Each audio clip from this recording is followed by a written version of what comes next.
பண்ணாரு? அவர் வேற அழகா சொல்லப்பட்டது. அவர் ரத்தம் எப்படி வேர்வை ரத்தமாய் மாறிச்சு. இதெல்லாம் குறிச்சு நம்ம போன வாரத்துல நம்ம பார்த்தோம். கெத்செமனே தோட்டத்துக்கும் ஏதோனுக்குள்ள உறவை குறிச்சு நம்ம பார்த்தோம்.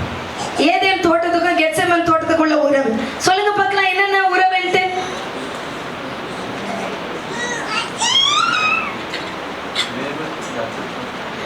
ஏதேன் தோட்டத்துக்கும் கெத்செமனுக்கும் என்ன கொள்கை? கெத்செமனே தோட்டத்துக்கும் என்ன உறவு? இதுல இருந்தது என்னங்க இது பண்ணுச்சு? ஆதாமுக்குள் இருந்ததான பாவம் முதல்ல அங்கதான் ஆரம்பிச்சது. பாவத்தினுடைய முடிவு என்னாச்சு? அங்கதான் முடிந்தது. ரெண்டாவது என்னப்பா? வேர்வை சிந்தி. இங்க என்ன பண்ணாரு ஆண்டவர்? ஏதேன் தோட்டத்துல ஆதாம பார்த்து சொல்றாரு, நீ வேர்வை சிந்தி உழைப்ப அப்படின்னு சொன்னாரா? இந்த ஏதேன் தோட்டத்துல வேர்வை சிந்தி உழைப்பன. கெத்செமனே தோட்டத்துல இயேசுனுடைய வேர்வை என்னவா மாறிச்சு? வேர்வை துளிகள் ரத்தமா மாறிச்சு. ரத்தம் தான் பாவத்துக்கு நிவர்த்தி. ஆமென். அடுத்தது ஏதேன்ல முதல் முறை பாவம் ஆரம்பிச்சது. பாவத்துக்கு முடி கெத்செமனுக்கு வந்தது. அடுத்தது பாத்தீங்கன்னா அங்க சொல்ல வீசிக்கொண்டிருக்கிற சுடரொளி பட்டயத்தை ஏதேன் தோட்டத்துல கர்த்தர் வச்சாரு. இங்க பட்டயத்தை இயேசு கிறிஸ்து என்ன பண்ணாரு? உரையில எடுத்து போடுனார். ஆமென். பட்டத்தை எடுக்கிறவன் பட்டயத்தினால் மரிப்பான் என்பதை அங்க விளக்கமாக அவர் என்ன பண்ணாரு? காட்டினார். நம்ம முதல்ல பார்த்தோம், கெத்செமனே தேவ சித்தத்தை செஞ்சார். காட்டி கொடுக்கப்படும் போது தேவ சித்தத்தை செய்தார். இதெல்லாம் நம்ம தியானிக்க தேவன் இயேசு நமக்காக பட்ட பாடை நம்மளாலே அறிந்து கொள்ள முடியும். ஆமென், ஆமென். அடுத்தது மூணாவது காரியமாக பார்த்தீங்கன்னா, பிலாத்தின் அரமனையிலே இயேசு தேவ சித்தத்தை செய்து முடித்தார். கெத்செமனே தோட்டத்துல செஞ்சார். காட்டி கொடுக்கப்பட்டு பாத்தீங்கன்னா, நம்பிக்கை துரோகம் பண்ணாலும் அந்த இடத்துல மல்கூசை குறிச்சு நான் உங்களுக்கு அழகா ஒரு காரியத்தை சொன்னேன். அவன் காதை யார் வெட்டிட்டாரு? பேதுரு வெட்டிட்டார். அந்த காதை ஒட்ட வச்சு என்ன பண்றாரு? அவனுக்கு ஒரு சுவிசேஷத்தை பேசாமே சுவிசேஷத்தை அறிவித்தார். அவன் ரட்சிக்கப்பட்டான். அவன் ரட்சிக்கப்பட்டு இயேசுவின் ஊழியத்தை செய்தான். யார் கூட செஞ்சானா? லாசரு கூட செஞ்சான். அந்த ஊழியத்தை எங்க செத்தான் அப்படின்னா, எருசலேம் வீதியிலே செத்தான் அப்படின்னு சொல்லி நம்ம பார்த்தோம். இப்போ மூணாவது, பிலாத்தின் அரமனையிலே தேவ சித்தத்தை இயேசு செஞ்சு முடிச்சாரு. ஆமென், ஆமென். பிலாத்து அரமனையிலே இயேசு என்ன பண்ணாரு? தேவ சித்தத்தை செஞ்சார். வாசிக்கலாம். மார்க் எழுதின சுவிசேஷ புத்தகம், மார்க் எழுதின சுவிசேஷ புத்தகம் 1ஆம் அதிகாரம் 15ஆம் அதிகாரம் 1ஆம் வசனத்துல 5ஆவது வசனம் வரைக்கும் வாசிப்பா. பொழுது விடிந்தவுடனே பிரதான ஆசாரியரும் மூப்பரும் வேதபாரகரும் ஆலோசனை சங்கத்தார் அனைவரும் கூடி ஆலோசனை பண்ணி இயேசுவை கட்டி கொண்டு போய் பிலாத்தினிடத்தில் ஒப்பு கொடுத்தார்கள். பிலாத்து அவரை நோக்கி யூதருடைய ராஜாவா என்று கேட்டார்.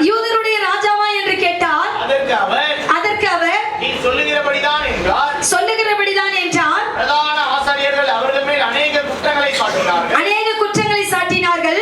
மறுதரம் ஒன்றும் சொல்லவில்லை. அப்பொழுது பிலாத்து மறுபடியும் அவரை நோக்கி இதோ இவர்கள் உண்மையில் எத்தனையோ குற்றங்களை சாட்டுகிறார்களே, அதற்கு நீ உத்தரவு ஒன்றும் சொல்லுகிறது இல்லையா என்று கேட்டார். இயேசுவோ அப்பொழுதும் உத்தரவு ஒன்றும் சொல்லவில்லை. அதனால் பிலாத்து ஆச்சரியப்பட்டான். அல்லேலூயா. இன்னைக்கு பாருங்க, ஒரு நியாயமான காரணத்தை ஒரு மனுஷன் மேல திணிச்சாவே அந்த நியாயமான காரணத்தை கேட்டாவே அவன் 1000 காரணம் வச்சிருப்பான். உண்மை இல்லையா? உங்களை ஒரு கேள்வி நான் கேட்கறேன்னா, ஏன் நான் கேள்வி கேட்கறேன்னு வச்சுக்கிறேன், ஏன் இந்த காரியத்தை நான் செய்யல அப்படின்னா, அதுக்கு நான் ஒரு கேள்வி கேட்டா நீ எத்தனை கேள்வி வச்சிருப்பேன்? 4 கேள்வி வச்சிருப்பேன். கட்டாயம் 4 கேள்வி வைத்திருப்பேன். ஆனா காரணமே இல்லாம நான் ஏற்கனவே சொன்ன ஆலோசனை சங்கம் 3 அரசியல்வாதினாலே இயேசு விசாரிக்கப்பட்டார். 3 மத தலைவர்னாலே இயேசு விசாரிக்கப்பட்டார். அவங்க ஆலோசனை சங்கத்துக்கு யூதர்களுக்கு என்ன அதிகாரம் இல்லை அப்படின்னு பார்த்தீங்கன்னா, தூக்கு தண்டனை கொடுக்குது, மரண தண்டனை கொடுக்கிற அதிகாரம் யூதர்களுக்கு இல்லை. சிலுவையில அடிக்கப்படுகிற அதிகாரம் கொடுக்கிறது யூதருக்கு அந்த அதிகாரம் இல்லை. அது யாருக்கு இருக்குது அப்படின்னு பார்த்தா நான் உங்களுக்கு போன வாரத்திலே உங்களுக்கு நான் சொல்லிட்டேன். யாருக்கு இருக்குது? அது கவர்னருக்கு தான் இருக்குது. பிலாத்து தான் இயேசு கிறிஸ்து வாழ்ந்த நாட்கள்ல கவர்னர் அவர் தான். இவர் கிட்ட இயேசுவை கொண்டு போறாங்க. கொண்டு போகும்போது அவங்க சொல்ற குற்றம் எல்லாம் பெரிய குற்றம், மரணத்துக்கு ஏதுவான குற்றமாவே தெரியல. அப்ப பிலாத்து இயேசு கிட்ட கேட்கிறாரு, அவங்க எல்லாரும் உன் மேல இவ்வளவு குற்றத்தை சாட்டுறாங்களே, நீ ஒரு வார்த்தையும் சொல்லாம இருக்கிறியே அப்படின்னு கேட்கிறாரு. அவர் மௌனமாவே இருக்கிறாரு. மௌனமா இருக்கும்போது இவர் இந்த பிலாத்து இயேசுவை காப்பாற்ற 3 முறை முயற்சி செய்தார். மறுபடியும் பிலாத்து கிட்ட அவர் வருவார். ஏறது கிட்ட போயிட்டு மறுபடியும் பிலாத்து கிட்ட அவர் வருவார். 3 முறை முயற்சி செஞ்சா 3 முறையும் என்ன ஆயிடுச்சு அப்படின்னு பாத்தீங்கன்னா, அவரை காப்பாற்ற 25% பாத்தீங்கன்னா முடியாதில்லை. 25% பாத்தீங்கன்னா முடியாதில்லை, முடியும். ஆனா இவர் என்ன பண்ணார் அப்படின்னா, காப்பாற்ற அரசியல் தந்திரத்தினால காப்பாற்றி விடாமல் போய்விட்டார். நல்லா கவனிங்க, வாசிக்கலாம். நான் வாசிச்சா உங்களுக்கு புரியும். 6ல இருந்து 21 வரைக்கும் 6வது வசனம் வாசிப்பான். காவல் பண்ணப்பட்டவர்களில் எவனை விடுதலையாக்க வேண்டும் என்று ஜனங்கள் கேட்டுக்கொள்வார்களோ அவனை அவர்களுக்காக விடுதலையாக்குவது பண்டிகை தோறும் பிலாத்துவுக்கு வழக்கமாய் இருந்தது. போதும் போதும் போதும். இங்க கவனிங்க, பிலாத்து முதல்ல என்ன பண்றாருன்னா, இயேசுவை வாரினால் அடிக்க சொல்றார். அப்ப யாரு இரக்கம் விட்டு என்ன பண்ணுவான்? விட்டுடுவான். இவங்க இரக்கப்பட்டு என்ன பண்ணுவாங்க? அவங்களை விட்டுருவான். ஆனா அவங்க விடவே இல்லை.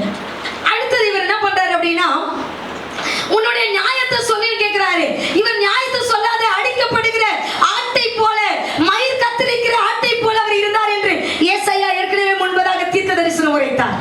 ஏசாயா 53ல தீர்க்க தரிசனம். அமைதியா இருந்தார். எப்படி இருந்தாரு? அமைதியா இருந்தார். பேசவே இல்லை. இயேசு பேசாம அமைதியா இருந்தாரு.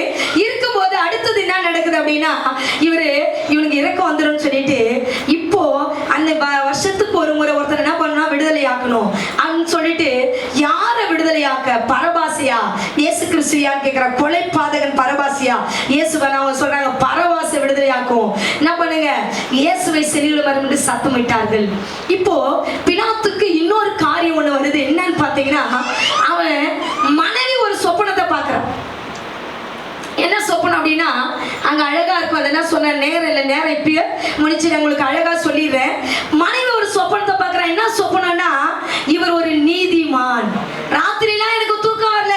அந்த நீதிமானுக்கு காரணம் இல்லாமல் தண்டனை கொடுத்துடாதீங்க, அவர் ஒரு நீதிமான் என்பதை அவள் கடிதத்தின் மூலமா எழுதி அனுப்புகிறார். இவர் காப்பாற்ற நினைச்சார், ஒண்ணும் முடியல. ஆனா 75% இவரால முடியும். ஆனாலும் இவருடைய அரசியலுக்காக அதை என்ன பண்ணாரு? அவரு புறக்கணித்தார். இது என்ன காரணம்? பிதாவின் சித்தத்தை செய்வதற்காக இயேசு அமைதியாக இருந்தார். வாசிக்கலாம். யோவான் எழுதின சுவிசேஷ புத்தகம் 19வது அதிகாரம் 11வது வசனம். யோவான் 19:16. அப்பொழுது அவரை சிலுவையில் அறையும்படிக்கு அவர்களிடத்தில் ஒப்பு கொடுத்தான். இயேசுவை பிடித்துக் கொண்டு போனார்கள். அவர் தம்முடைய சிலுவையை சுமந்து கொண்டு எபிரேய பாஷையிலே கொல்கதா என்னும் சொல்லப்பட்ட 19:11 வாசிக்கிறியாமா? இயேசு பிரதியுத்தரமாக பரத்திலிருந்து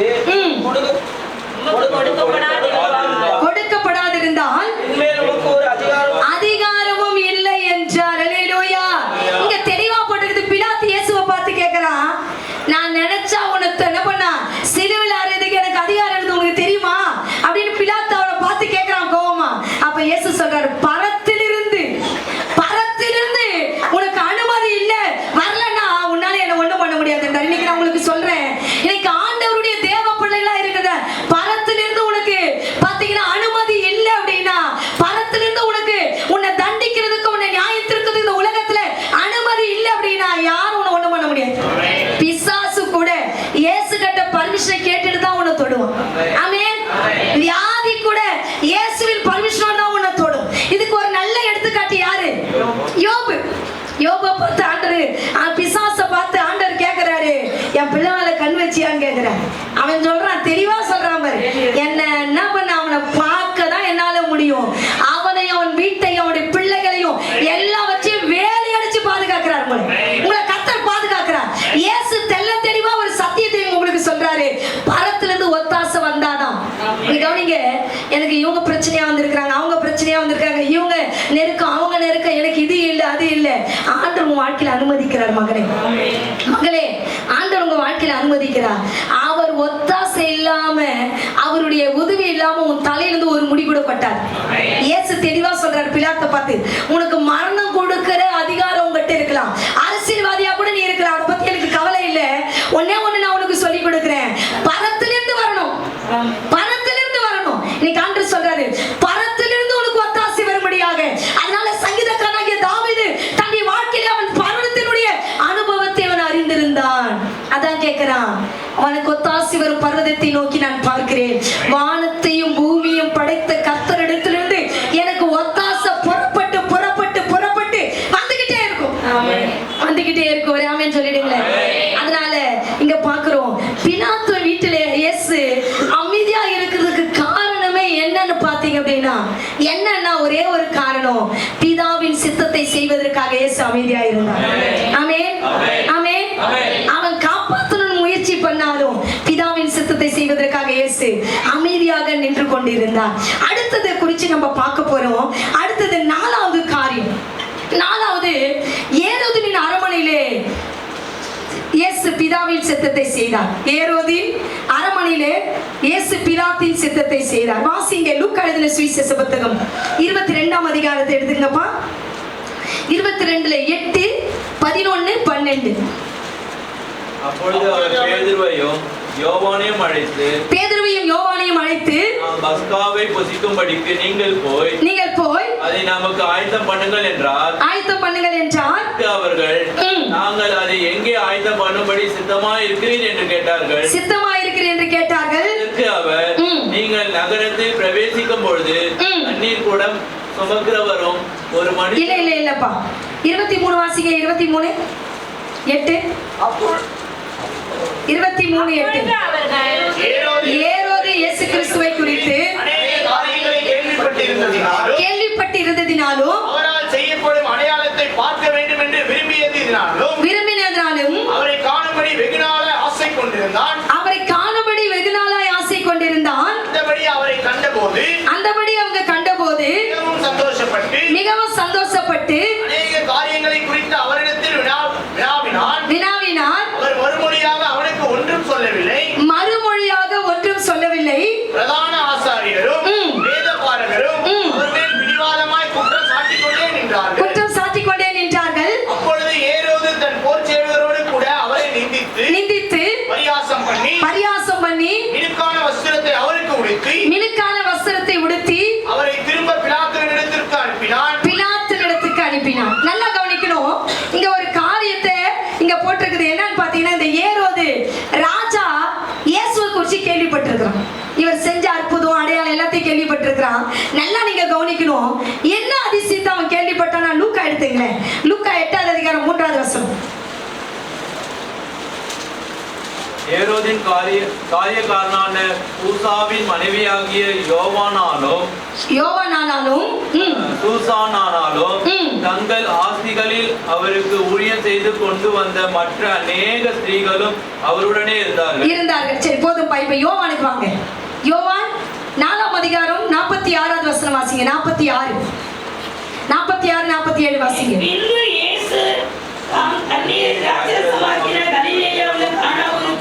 மறுபடியும் வந்தார். அப்பொழுது கப்பர்நகூமிலே ராஜாவின் மனுஷரில் ஒருவனுடைய குமாரன் வியாதியா இருந்தான். இயேசு யூதேயாவில் இருந்து கலிலேயாவுக்கு வந்தார் என்று அந்த மனுஷன் கேள்விப்பட்ட போது போதும்பா. இங்க நல்லா கவனிங்க. இயேசு கானா ஊர்ல முதல் அற்புதம் செஞ்சார். தண்ணிய திராட்சரசம் மாக்கினார். 2வது அற்புதம் செய்யறாரு. இங்க பாத்தீங்கன்னா, ராஜாவுடைய வேலைக்காரனுடைய பிள்ளைய அவர் என்ன பண்றாரு, குணமாக்குறார். இந்த ராஜா யாருன்னா, இவர் தான் ஏரோது ராஜா. இவருடைய வேலைக்காரன் யாருன்னா கூசா. இவனுடைய பிள்ளைய இயேசு என்ன பண்றார், குணமாக்கிட்டார். இவன் இதெல்லாம் இவனுக்கு தெரியும். தெரிந்தும் இயேசு என்ன பண்ணானா, அடையாளத்தை செய், அற்புதத்தை செய். பாருங்க, ஒரு சிலர்லாம் நம்மளை கேள்வி பண்ணாங்க, நீ ஏசப்பா பிள்ளை தானே, ஏசப்பா உயிர் கொடுத்தாரு, இதை கொடுத்தாரு, இன்னைக்கு செய்ய அப்படின்னு சொல்லி என்ன பண்ணுவாங்க, நம்மளை ஏளனமா பேசுவாங்க. நம்ம பரியாசக்காரன் பேசும்போது பரியாசக்காரனுக்கு நம்ம மறு உத்தரவு கொடுக்க கூடாது. அற்புதம் செய்யற காலகட்டம் ஒண்ணு இருக்கும். அப்போ நம்மளை கொண்டு கத்த செய்வான். உங்களுக்கு எல்லாருக்கும் தெரியும், அகஸ்டின் அண்ணாவை குறிச்சு உங்களுக்கு தெரியும். அகஸ்டின் அண்ணா கிட்ட ஒரு பாத்தீங்கன்னா ஒரு கொலைகாரம் போயிட்டு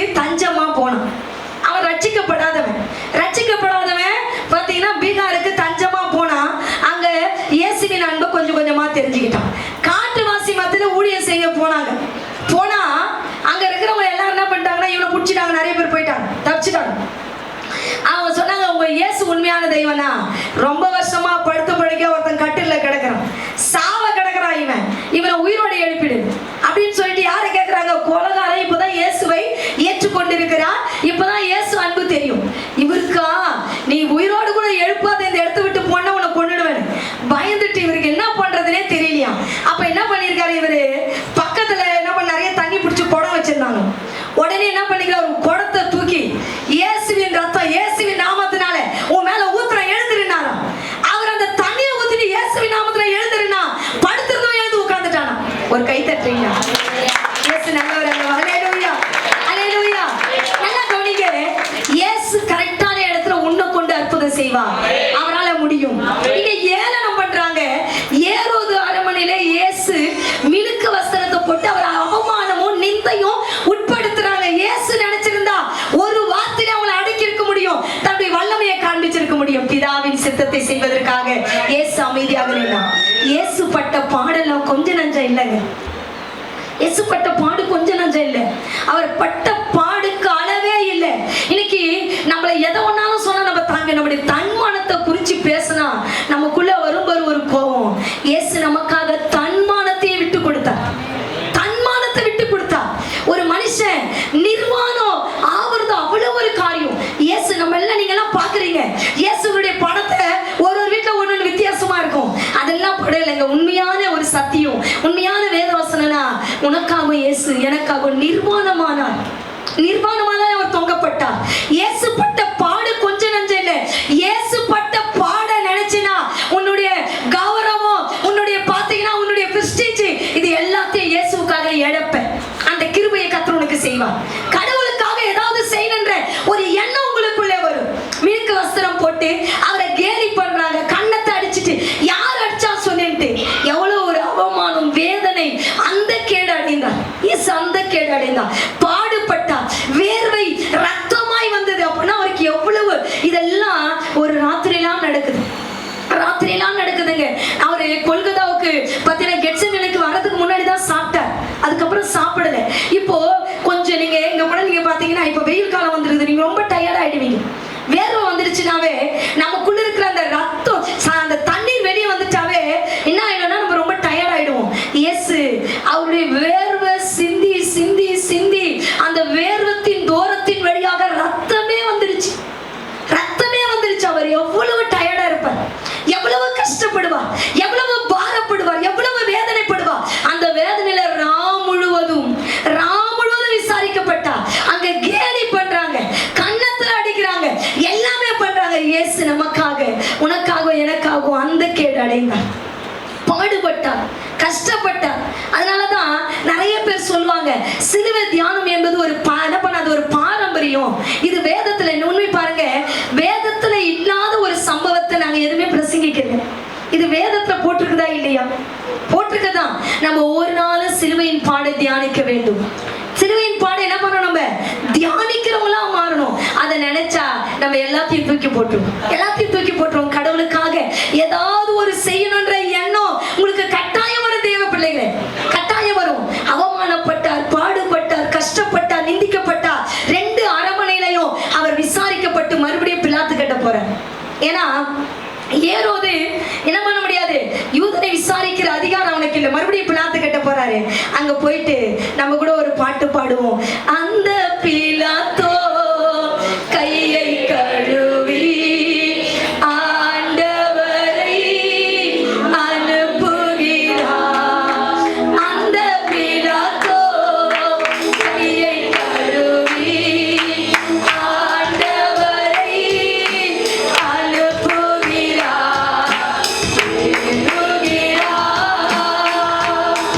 கல்லாடி தவழ்ந்து தலை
விட்டுறான். அவர் போறாரு. அந்த கொடுமை காட்சி ரொம்ப மோசமான கொடுமை காட்சி. சத்தம் ஒரு பாத்தீங்கன்னா ஒரு கோர சத்தம் கேட்கிறது. ஒரு கோர சத்தம். ஒரு பக்கம் அழுகையின் சத்தம். ஐயோ இயேசுவை சிலுவையிலே கொண்டு போறாங்களே அழுகை சத்தம் ஒரு பக்கம் கேட்குது. ஒரு பக்கம் கேட்குது. இயேசுக்கு பாத்தீங்கன்னா இவன் பாவி, இவன் கர்த்தருக்கு விரோதமாய் துரோகம் செய்தவன் சொல்லிட்டு ஒரு பக்கம் சத்தம். இவரை சிலுவையிலே அறையும் என்று ஒரு சத்தம் கேட்டுக்கிட்டே இருக்குது. அந்த சத்தத்துல இன்னைக்கு பாத்தீங்கன்னா நீ டயர்டா இருக்கும்போது சத்தம் கேட்டா உனக்கு கேராயிடும், ஒரு மாதிரி ஆயிடும். வேர்வெல்லாம் சிந்திக்கிட்டு தூக்கம் இல்லாமல் இரவெல்லாம் கஷ்டப்பட்டு 2 அரை மணில 3 முறை பாத்தீங்கன்னா அரசியல் தலைவராலே இயேசு விசாரிக்கப்பட்டு இப்ப எங்க போறாரு அப்படின்னா கொல்கத்தாவுக்கு கடந்து போகிறார். 150 எடை உள்ள ஒரு சிலுவையை இயேசு சுமக்கிறாருங்க. அந்த கொல்கத்தாவிலே சுமக்கிறார். இதெல்லாம் இன்னைக்கு நம்ம பார்க்க போறோம். கொல்கத்தாவிலே இயேசு சிலுவையை சுமந்துட்டு போறாரு. இப்ப சுமந்துட்டு போற நடுவுல நம்ம பாத்தீங்கன்னா ஒரு 3 பேரை கெத்செமனேல இருந்து பாத்தீங்கன்னா கொல்கத்தா வரைக்கும் 3 பேரை இயேசு சந்திக்கிறார். 3 பேர் இயேசு ஸ்பெஷலா சந்திக்கிறார். அவங்க யாருன்னு நான் உங்களுக்கு சொல்லிட்டு கடைசியா கொல்கத்தாவினுடைய காரியத்தை சொல்லி நான் முடிக்க பிரயாசப்படுறேன். என்ன கவனிங்க. முதல்ல பார்க்கிறோம் கெத்செமனே தோட்டத்துல மல்கூசை கர்த்தர் சந்தித்தார். ஒண்ணுமே பண்ணலங்க. அவன் காதை பேதுரு வெட்டிட்டான். நான் உங்களுக்கு ஏற்கனவே சொன்னேன், பேதுருவுக்கு மீன் வெட்டி பழக்கம். எதை வெட்டுவான்? செதில தான் வெட்டுவான்.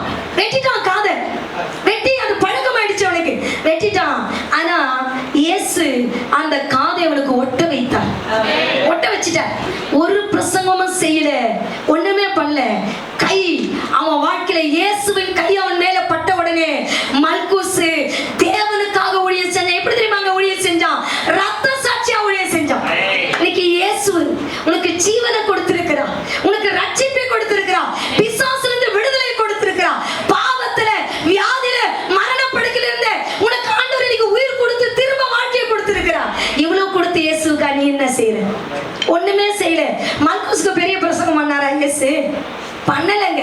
எல்லாம் கவனிக்கல, பண்ணல. ஆனா அவர் தொட்டார் பத்தி அந்த அன்பின் தியாகத்தை அவன் நினைத்தான். இந்த மல்கூசு பாத்தீங்கன்னா கிட்டத்தட்ட இயேசு பின்னாடியே போயிட்டு இருக்கிறான். ஏரோதனுடைய பாத்தீங்கன்னா வேலைக்காரங்க பின்னாடியே போறான். ஏன் தெரியுமா?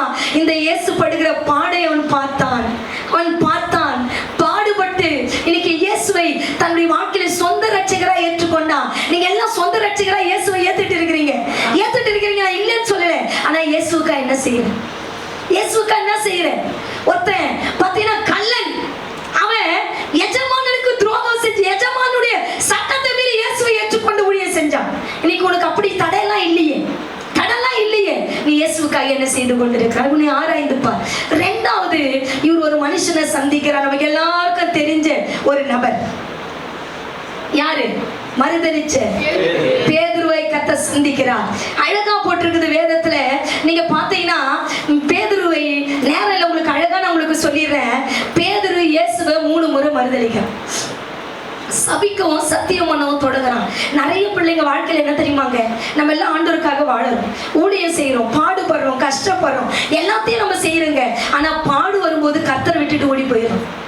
பாடு வரும்போது இந்த பேதுரு 3 வருஷம் அவர் கூட படுத்தான், தூங்கினான், நடந்தான், கேள்விக்கு மேல கேள்வி கேட்டான். இயேசு அப்பால போ சாத்தானே என்று சொல்ற அளவுக்கு கேள்வி கேட்டான்.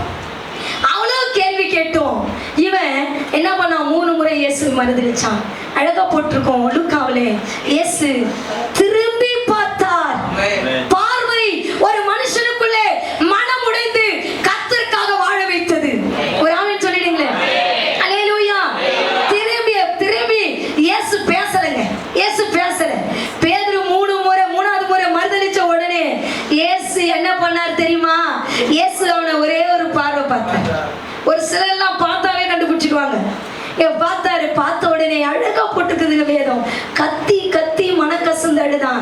என் ஆண்டவருடைய சித்தத்தை நானும் சொன்னா, யார் உங்களை விட்டு போனா கூட நான் மட்டும் போக மாட்டேன். அவன் தான் முதல்ல போனான். அல்லேலூயா. யாரு போனா நான் உங்களை விட்டு போக மாட்டேன்னு சொன்னேன். அவன் தான் முதல்ல போனான்.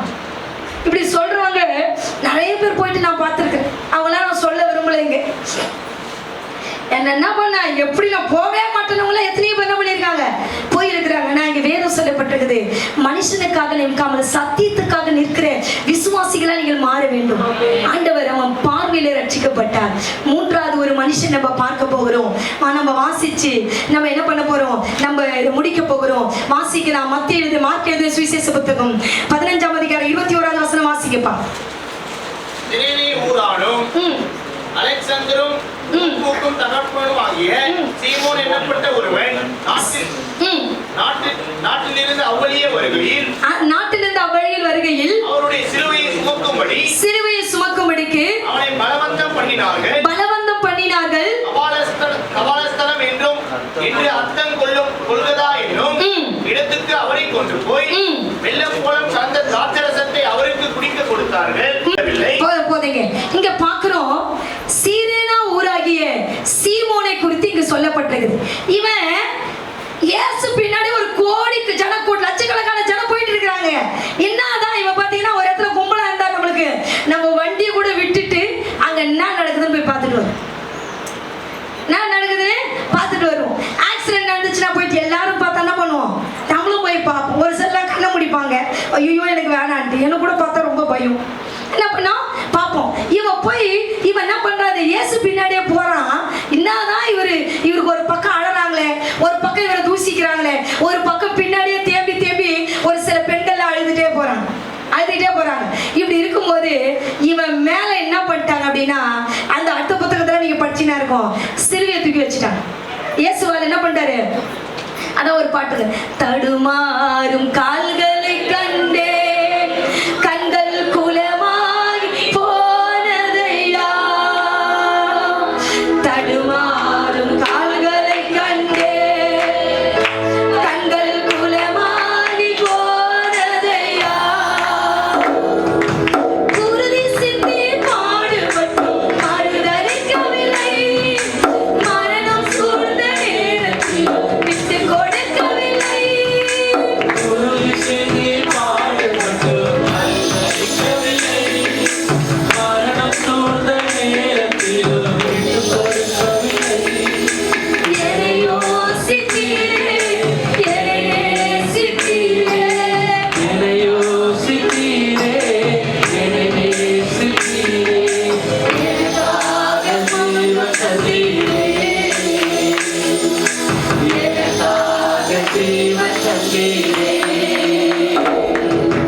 தடுமாறும் கால்களை கண்டே கண்கள் குலமாகி போனதையா,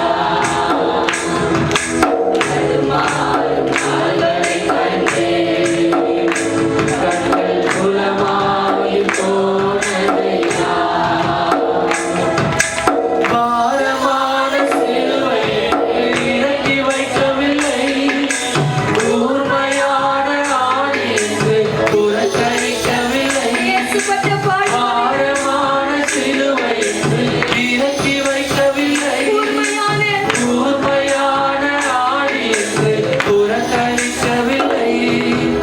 என்னை யோசித்தீரே, என்னை நேசித்தீரே, என்னை யோசித்தீரே, என்னை நேசித்தீரே, எனக்காக ஜீவன் தந்தீரே, எனக்காக ஜீவன் தந்தீரே.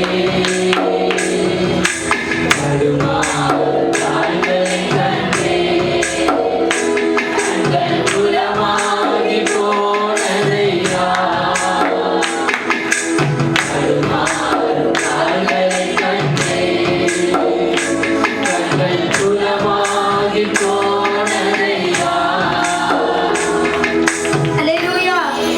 அவர் குருதி சிந்த பாடுபட்டு உன்னை என்னை மறுதலிக்கலைங்க. அவர் எவ்வளவு நல்லவர் பாருங்க. இங்க இந்த பாத்தீங்கன்னா இந்த சீரேனா ஊராகிய இந்த சீமோன் பலவந்தம் பண்ணி சிலுவை தூக்கி வைக்கிறாங்க அவன் மேல. இயேசு தடுமாறிட்டார். அவரால ராத்திரி எல்லாம் தூக்கம் இல்லாம பசி பட்டினியில அவர் என்ன பண்றாரு, போறாருங்க. அவரால தடுமாறி கீழே விடும்போது என்ன பண்ணிட்டாங்கன்னா, அந்த போச்சவர் அந்த சிலுவையை தூக்கி இந்த சீமோன் மேல வச்சுட்டாங்க. அவன் பலவந்தத்துல தான் வச்சாங்க. அவன் தூக்கிட்டு போறான், கொஞ்சம் தூரம் தூக்குறான்.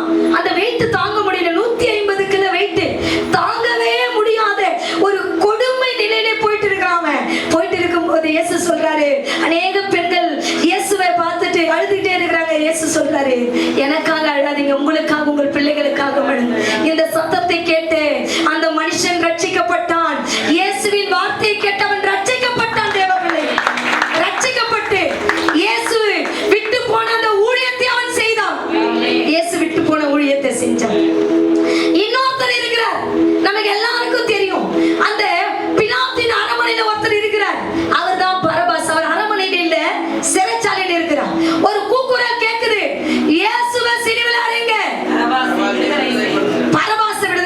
பின்னாடி. அது இவன் நினைக்கிறான் மனசுல, ஓ நம்மள காட்டிலும் ஒரு கொலைபாதகம் வளருது இயேசுன்ட்டு. இவன் என்ன பண்ணிட்டான்னா, நம்மளே கொலைகாரன், நம்மளை விட ஒரு கொலைகாரன் என்ன பண்ணி இருக்கிறாரு அங்க வெளியே இருக்கிறாருன்னு சொல்லிட்டு அவன் நினைக்கும் போது ஒரு கொடுமை காட்சி நடந்ததுங்க. அவரை விடுதலை ஆக்கிட்டாங்க. பரபாஸ் ஒரு கொலைபாதகன்.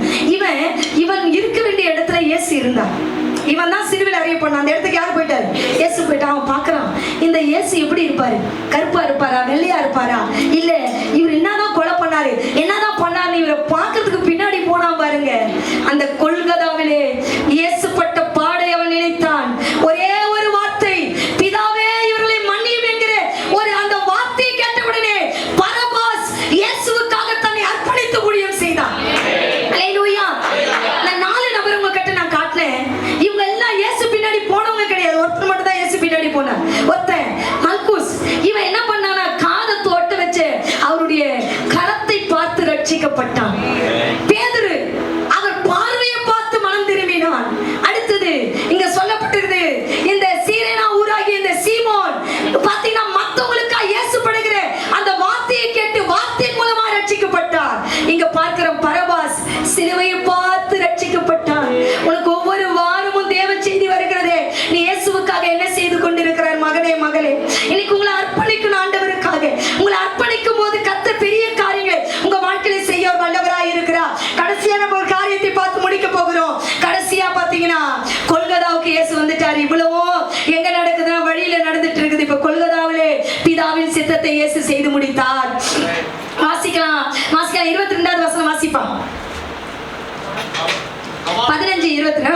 கபாலஸ்தம் என்று அர்த்தம் கொள்ளும் கொல்கதா என்னும் இடத்திற்கு அவரை கொண்டு போய் வெள்ளப்போலம் கலந்த திராட்சரசத்தை அவருக்கு குடிக்க கொடுத்தார்கள். அவர் அதை ஏற்றுக்கொள்ளவில்லை. அப்பொழுது அவரை சிலுவையில் அறைந்தார்கள். அதன் பின்பு அவருடைய வஸ்திரங்களை பங்கிட்டு ஒவ்வொரு பங்கை எடுத்துக் கொள்ளும்படி அவைகளை குறித்து சீட்டு போட்டார். 30வது வசனம் வாசிப்பா. உன்னை நீயே ரட்சித்துக்கொள், சிலுவையில் இருந்து இறங்கி வா என்று அவரை தூசித்தார்கள். போதுங்க. இங்க நல்லா கவனிக்கணும். இப்ப தடுமாறி ரத்த வேர்வையோடு கூட முதுகு ஃபுல்லா ஏர் உழுதுவ போல இருக்குது. ஏர் உழுதுவ போல இயேசுவுடைய முதுகு என்ன போல இருக்குது. ஒரு பக்கம் முதுகெல்லாம் சத பிஞ்சு தொங்கிட்டு இருக்குது.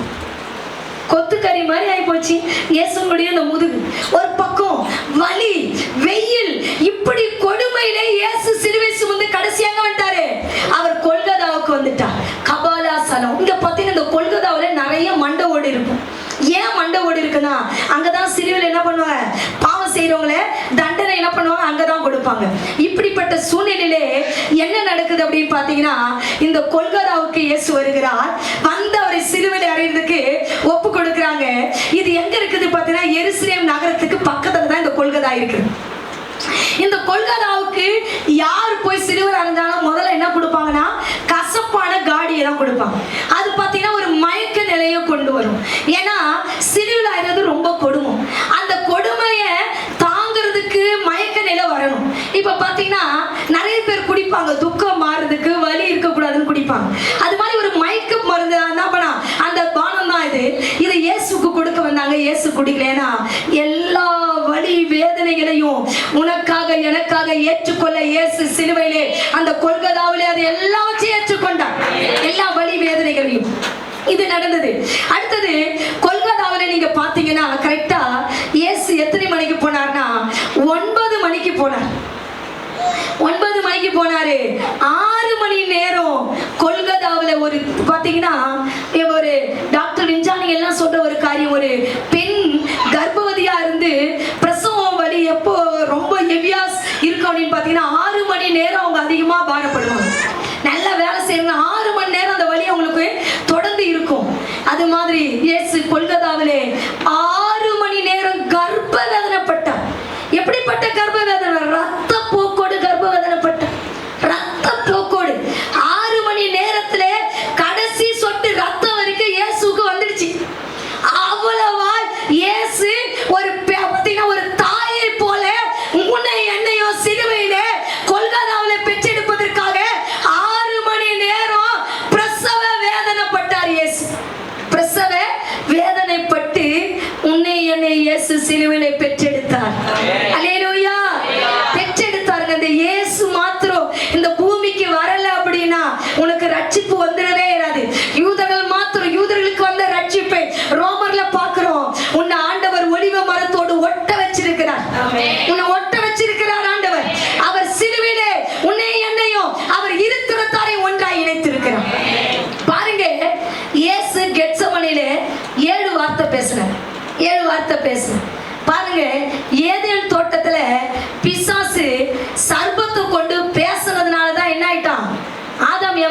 போயிட்டாங்க. இயேசு என்ன பண்ணிட்டாரு, என் பிள்ளைகளை வார்த்தையில வச்சு நீ வசியப்படுத்திட்டியா. இன்னைக்கு பாரு, யோவான் 1:1 சொல்றாரு, ஆதியிலே தேவன் வந்தாரு, வார்த்தையாய் இருந்தார், வார்த்தையாய் வந்து உன்னை என்னைய பாவத்திலிருந்து விடுதலையாக்கி இருக்கிறார். வார்த்தையை கொண்டு பிசாசு ஏதேனை தடவனா பிசாசு தோக்கடிச்ச அதே வார்த்தையை வைத்து இயேசு இந்த பூமிக்கு வந்து உன்னை என்னை மீட்டெடுத்து இருக்கிறார். ஒரு அலையில சொல்லுங்களேன், அல்லேலூயா, அல்லேலூயா. இப்ப நம்ம பிள்ளைகள்லாம் அன்னைக்கு அடுத்த வாரம் நான் அதுக்கு அடுத்த மாசம் பேச போறாங்க. நான் இப்ப உங்களுக்கு சொல்லிடுறேன், மன்னிப்பு என்கிற இந்த ஒரு வார்த்தை பாத்தீங்கன்னா அநேகரை ரட்சிப்புக்குள்ளே கொண்டு வந்தது. முதல்ல பரபாச கொண்டு வந்தது. இன்னைக்கு மன்னிப்பை நீங்கள் பாத்தீங்கன்னா கிறிஸ்துவரா இருக்கிற நீங்க எல்லாம் மன்னிக்கிற குணம் உள்ளவங்களா இருக்கணும். மன்னிக்க குணம் இல்லைன்னா நான் வெள்ளை புடவை கட்டுறதும் சரி, நான் அபிஷேகத்துல நிறவதும் சரி, நான் ஊழியம் செஞ்சாலும் வேஸ்ட். ஆமென், ஆமென். மன்னிப்பு எப்போ ஒருத்தருக்குள்ள வர, மற்றவங்களை கசப்புல நினைக்காது இருந்தாதான் மாத்திரம்தான் மன்னிப்பு வரும். போராம குணம் இல்லாத இருந்தாதான் மன்னிப்பு உங்க வாழ்க்கையில வரும். மன்னிப்பை நீங்கள் பெற்றுக்கொள்ள வேண்டும். அடுத்தது ரட்சிப்பு. ரட்சிப்பு. இந்த ரட்சிப்பை பெறுவதற்கு நீயோ நானும் தன்னை முழுசா தேவனிடத்துல கொடுக்கணும். சொன்ன மாதிரி ரோமர் 12:1 சொல்ல, ஜீவபலியா உங்களை கொடுக்கணும், சிலுவையில ஜீவபலியா உங்களை கொடுக்கணும். அடுத்தது என்னன்னு பாத்தீங்க அப்படின்னா, என்னது அரவணைப்பா? மூணாவது வார்த்தை என்ன வார்த்தை? அரவணைப்பு. என்ன அரவணைப்புனா, தாய்க்கும் பிள்ளைக்கு ஒரு உறவை கர்த்தர் ஏற்படுத்தி கொடுத்தார். அல்லேலூயா, அல்லேலூயா. நாலாவது காரியம் தத்தளிப்பு. கர்த்தர் தத்தளிக்கிறார். பிதா என்னை விட்டு போயிடுப்பா. நான் உங்களுக்கு ஏற்கனவே சொன்னேன், போன வாரத்துல உங்களுக்கு சொன்னேன், ஏதேன் தோட்டத்துல கர்த்தர் அழுததுக்கு ஒரே ஒரு காரணம் உண்டு. பிதாவே, இந்த பாத்திரம் என்னை விட்டு நீங்க போடுமா. நீங்க இயேசுக்கு பாடுபடுறதுக்கு தான் வந்தார். ஏற்கனவே சங்கீதம் 22 சொல்லப்பட்டிருது. அவர் என்ன பண்றார், பாடுபடுக்காக தான் வந்திருக்கிறாரு. அதெல்லாம் நான் எடுத்துட்டு வந்திருக்கிறேன். ஆனா இப்ப பேச முடியாது, நேரம் ஆயிடுச்சு. நல்லா கவனிங்க, பாடுபடதான் இயேசு வந்தார். அவர் ஏன் அழுதாருன்னா, பிதா அவர் விட்டு மறைஞ்சு போறார், மறைஞ்சு போறார். அதுக்காக தான் அழுதார்.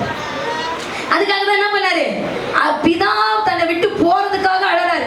எத்தனை முறை ஆண்டவர் உங்களை விட்டு போயிருப்பாரு. என்னைக்காவது அதுக்காக அழுது இருக்கிறியா? என்னைக்காவது என்ன பண்ற அதுக்காக? அதுக்காக என்ன பண்ணிருக்கிற? அழுது இருக்கிறியா? அழணும். கர்த்தர் சமூகத்துல நீ என் கூட இருக்கிறனா, நீங்க என் கூட இருக்கிறீங்களா, நான் உங்க கூட இருக்கிறேன் செக் பண்ணி பார்த்துக்கிட்டே இருக்கும்.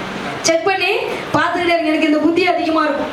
ஆண்டவர் என் கூட இருக்கிறாரா, நான் இன்னைக்கு இதை பேசுறேன், யாராவது சொன்னா என் கூட இருக்கிறான்னு அர்த்தம். இந்த கனவு வந்தா என் கூட, இந்த புத்தி ஆண்டவர் சொன்ன இந்த புத்தி மாறினாண்டவர் எப்பயுமே என் கூட தான் நீங்க இருக்கிறீங்க.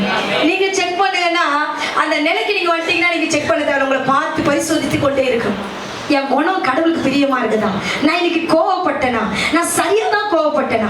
இன்னைக்கு நான் பேசுறேன், பதட்டப்பட்டு பேசுறேன், சரியா பேசுறேன்? இதெல்லாம் நம்ம செக் பண்ணி பார்க்கணும். செக் பண்ணி பார்க்காத நான் சரியா இருக்கிறேன்னு உன்னையே நீ பார்க்காம நீ இப்படியே இருந்தீனா நீ விழுந்து போயிடு. அழகா சொன்னார் பாரு கலாத்தியர் சிமியோன் பாஸ்டர், நிதானித்து பார்க்க வேண்டும், நிலைத்திருக்க வேண்டும், ஓட்டம் சரியா இருக்கணும்னு இருப்பார். அதெல்லாம் ரொம்ப டச்சிங்கான வார்த்தை. இதெல்லாம் நம்ம என்ன பண்ணணும், தினமும் தியானிக்க வேண்டிய வார்த்தை. கலாத்தியர் படிச்ச நீங்க அதன்படி வாழறதுக்கு கற்றுக் கொடுக்க வேண்டும். அல்லேலூயா. அடுத்தது நாலாவது வார்த்தை என்ன பண்ணாரு, முடிந்தது என்றார், அவருடைய பிதாவின் சித்தத்தை செய்து முடித்தார். பேசுற நீங்கள் பிதாவின் சித்தத்துக்கு உங்களை ஒப்பு கொடுக்கணும். அடுத்தது ஒப்பு கொடுத்தார். உங்களை எல்லாரையும் ஜீவ பலியாய் கர்த்தரிடத்தில் ஒப்பு கொடுக்க வேண்டியது அவசியமாய் இருக்கிறது. நீங்கள் ஒப்பு கொடுங்கள். கர்த்தர் உங்களுக்குள்ளே பெரிய காரியங்களை செய்ய அவர் வல்லவராய் இருக்கிறார். அல்லேலூயா. கெத்சமனில் இருந்து கொல்கதாய் வரை இயேசு பிதாவின் சித்தத்தை செஞ்சார். கெத்சமனி தோட்டத்துல செஞ்சாரு, காட்டி கொடுக்கும் போது செஞ்சாரு. அடுத்தது அரமனையில, பிலாத்தின் அரமனையில செஞ்சாரு, ஏரோது அரமனையில செஞ்சாரு. அடுத்தது பார்த்தீங்கன்னா கொல்கதாவில செஞ்சார். கொல்கதாவில போய் சிலுவையில உனக்காக எனக்காக பரிந்து பேசணும்னு அவசியமே இல்லை இயேசு, ஆனா பேசுறார். இன்னைக்கு ஆண்டவர் உங்க கூட பேசுறார். 4 பேர் உங்களுக்கு சொன்னேன். இதுதாங்க இந்த 4 பேரும் பெரிய காரியத்தெல்லாம் ஆண்டவர் உங்களுக்கு செய்யல. ஒருத்தனை தொட்டாரு, ஒருத்தனை பார்த்தாரு, ஒருத்தன் என்ன பண்ணாரு, பேசினாரு, ஒருத்தன் என்ன பண்ணா, பார்த்து ரட்சிக்கப்பட்டான். இன்னைக்கு நான் கிறிஸ்துவை உடையவனா இருந்தால் என்னுடைய வாழ்க்கை தான், நான் தான் ஒரு பெரிய சுவிசேஷம். ஆமென். 4வது சுவிசேஷம் யோவானோட முடியல, 5வது சுவிசேஷம் நீயே நான். ஆமென், ஆமென், ஆமென். அப்போஸ்தலர் புத்தகத்துல பாத்தீங்கன்னா முடிஞ்சதுன்னு போட்டே இருக்காது. கிடையாது. அடுத்த மிஷினரியா நீ எழும்ப வேண்டும் என்று கர்த்தர் விரும்புகிறார். அதை தான் அப்படியே அழகா போட்டிருப்பார் ஆண்டவர். இன்னைக்கு உனக்கும் எனக்கு அதுதான் சொல்றாரு. ஆண்டவர் விட்டு போன பணி ஏதாவது ஒண்ணு செய்யறதுக்கு உங்களை ஒப்பு கொடுத்துருமா? மகளே மகளே, ஏதாவது செய்ய ஒப்பு கொடுத்துரு. நம்மளுக்கு இருக்கிற பிடிவாதம், கோபம், வைராக்கியம் இது எல்லாத்தையும் விட்டுடு. பணம் இன்னைக்கு சம்பாதிக்கலாம், நாளைக்கு சம்பாதிக்கலாம். இன்னைக்கு பாத்தீங்கன்னா கோடிக்கணக்கில் சம்பாதிச்ச இன்னைக்கு ஈரானும் இஸ்ரேலும் பாத்தீங்கன்னா அமெரிக்காவும் இன்னைக்கு என்ன பண்ணிருக்காங்க? எல்லாத்தையும் இழந்துட்டு இருக்காங்க. என்னன்னு பாத்தீங்கன்னா இந்த ஈரான்ல இந்த பிள்ளைகள்லாம் செத்து போனது எனக்கு ரொம்ப வருத்தம். நிறைய நிறைய பாதிப்பு, நிறைய இழப்பு. ஒரு யூடியூப்ல பார்த்த ஒரு குழந்தை பசிக்குது எனக்கு ரொம்ப அழ. அன்னைக்கு அதை பார்த்துட்டு எனக்கு ஒரே அழ, எனக்கு ஒரே பாரம். ஆண்டவரே, எப்படியாவது இந்த யுத்தத்தை நிறுத்தி போடுங்க ஆண்டவரே. இன்னைக்கு கேஸ் தட்டுப்பாடு வந்தோடனே என்னென்னலாம் நம்ம பண்றோம், அதுக்கு மட்டும் நம்ம பாரப்படுறோமே. இன்னைக்கு லட்சக்கணக்கான ஜனங்கள் மரித்து கொண்டிருக்காங்களே, பாரப்படுறியா? செபிக்கிறியா? இதுக்கெல்லாம் நீங்க செபிக்கணும். இதுக்கெல்லாம் நீங்க என்ன பண்ணணும்? மன்றாடி செபிக்கணும். வாரத்துக்கு ஒரு முறை நீங்க என்ன பண்ணணும்னா, இப்ப தேசத்துக்காக செபிக்கிற ஒரு திறப்பின் ஜெபம் என்பது நீங்க எல்லாம் சகோதரமார்களா நீங்க தீர்மானம் எடுக்கணும். எடுத்து நீங்க இதெல்லாம் செய்யணும். நம்ம சபையில கொண்டு வருகிற எல்லாம் சட்ட நீங்க பாத்தீங்கன்னா ஒரு ஊழியத்தினுடைய வளர்ச்சிக்காக ஜெபிக்கணும். நான் உங்களுக்கு சொன்னேன், நம்ம எல்லாம் முழங்கால் படியிட்டு ஜெபிக்க போறோம். ஆண்டவரே, இன்னைக்கு அந்த மல்கூஸ், பரபாஸ், ஆண்டவரே கர்த்தாவே, அந்த சீமோன் ஆண்டவரே செஞ்ச ஊழியத்தை விட நான் பெருசா ஆண்டவருக்காக செய்வேன். நான் பெருசா ஆண்டவருக்காக செய்வேன். அல்லேலூயா, அல்லேலூயா, அல்லேலூயா. உம்மை துதிக்கிறையா. நன்றி அப்பா, நன்றி அப்பா, நன்றி அப்பா, நன்றி அப்பா, நன்றி அப்பா, நன்றி அப்பா.